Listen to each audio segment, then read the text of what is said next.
Ponavadi je med našim kvizom v studiu precej vroče, no zdaj pa bo zapihal hladen zimski veter in odpravili se bomo v božični čas. Kaj se zgodi, ko v malem ameriškem mestecu zapade več kot pol metra snega? Knjigo Zima, zima bela sta brala Bor in Rok. Bor, pozdravljen. Tale knjiga opisuje 3 različne ljubezenske zgodbe, ki so polne zapletov. Kaj botruje temu, da protagonisti v začetku ne morejo izpolniti svojih ljubezenskih načrtov? Ja, vsi najstniki si nekako ne upajo zaupati svojih želja oziroma misli svojemu fantu oziroma punci. Če ne bi tako snežilo, bi se morda vsaj v prvi zgodbi dogajanje odvijalo drugače. Seveda pa je za take težave po mojem mnenju potreben tudi splet okoliščin. Glavni junaki v knjigi so najstniki. S katerim si se ti najbolj poistovetil? Nobeden mi ni bil prav blizu, morda sem se še najbolj poistovetil s Tobinom, saj sva oba včasih malce zgubljena in negotova. Kaj pa jezik v knjigi ti je bil blizu? Ja, prevajalka je zagotovo opravila dobro delo.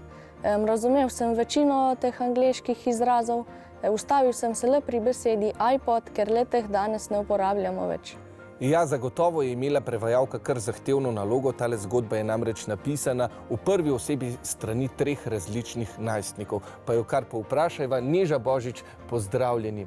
Kako je bilo prevajati najstniško angleščino, glede na to, da slovenski najstniki uporabljajo kar veliko angleških izrazov? Prevajanje najstniškega jezika je vedno nekako izziv, ker želim, da bi zvenel resnično. Tako da večkrat ustavim kakšnega najstnika iz našega bloka ali iz sorodstva in ga vprašam, kako pa bi ti to rekel, kako pa bi ti to rekla. Je pa res, da je ta knjiga nastala pred 7 leti, ko je bilo v slovenskem slengu angleških izrazov še vseeno bistveno manj. Hvala, Neža. Bor, za konec pa še tole. Kako bi rekel, da se razlikuje praznovanje Božiča v Ameriki od praznovanja Božiča pri nas? Ja, Američani Božič naredijo nekako še bolj intenzivno, še več lučk, še več hrane, še več vsega. Se mi pa zdi, da smo tudi Slovenci v zadnjih časih prevzeli kar nekaj njihovih pocukranih navad. Ja, res je. No, da pa tale oddaja ne bo trajala do Božiča, pa jaz predlagam, da vrneva besedo v studio, kjer Juš čaka tekmovalce že z novim vprašanjem. No, je pa še kar dolga do Božiča, zagotovo jo bomo končali prej. Tekmovalci, vprašanje. Kaj je največji izziv pri prevajanju najstniške knjige? A. Pristen prevod najstniškega jezika, ki zveni sodobno. B. Prevod vseh kulturnih razlik povezanih z božičnimi navadami.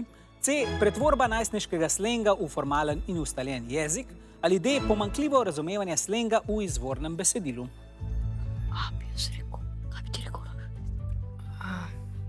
Pristen prevod. Ali pa D. Zveni sodobno. Jaz da zveni kot sodobno sleng. Nekaj sekund.